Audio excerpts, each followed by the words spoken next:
The man rips open his shirt. He discovers strange symbols appearing on his body. Another bolt of lightning strikes down. The man crouches on the ground again, crying out in pain. He feels this must be connected to the portal through time. It turns out this man isn't from the modern world. He's an emperor who traveled here from the Korean Empire. The next day, he goes to borrow a car from Roy. The two start arguing the moment they see each other. David ignores Roy. She flips her hair back, ready to confront him. In that very moment, time suddenly stops. He looks to the couple on his left, then to the crowd on his right, then to Roy standing motionless across from him. He realizes that aside from himself, everything in the world has stopped. He brushes aside the leaves in front of him, quietly gazing at Roy across the way. He thinks this moment is absolutely beautiful. After a while, time returns to normal. Roy continues tying up her hair. She suddenly notices him standing right in front of her. Roy jumps in surprise. She asks him how he got here so suddenly. David tells her that time just stopped. He asks if she felt it. Roy thinks this guy has lost his mind. David guesses that someone must have traveled through time again. That's what caused time to freeze. Roy can't stand listening to him talk like a madman anymore. She tells him where the car is and runs off. David drives Roy's car. He arrives at the place where he crossed over last time. The sound of a flute rises again. Bamboo leaves begin swaying on their own.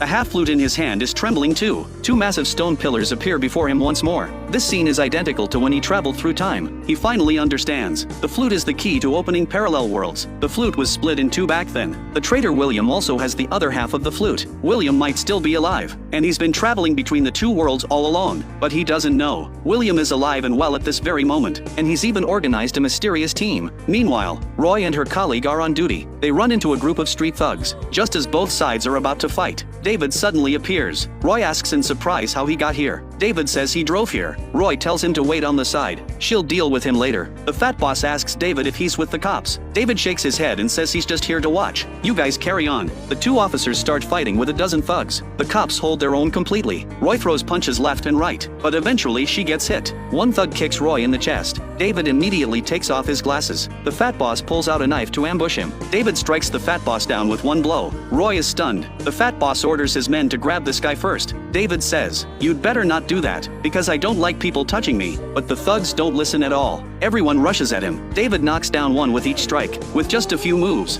he takes out all dozen of them in under a minute. Roy is shocked once again. A moment later, Roy pulls David outside. She scolds him. "Are you crazy? You even drove here. Do you have a license?" David says emperors don't need licenses, because emperors are the ones who issue licenses. Just then, her colleague walks over. The two of them walk ahead. David follows behind, not knowing what to do. Roy unwraps an ice cream and breaks it in half. She gives one piece to her colleague. David has no money. He can only watch them eat. Later they all go out to eat together, while Roy and her colleague fight over paying the bill. David shamelessly says, "Pay for me too." The colleague says a few words to him, then reluctantly goes to pay.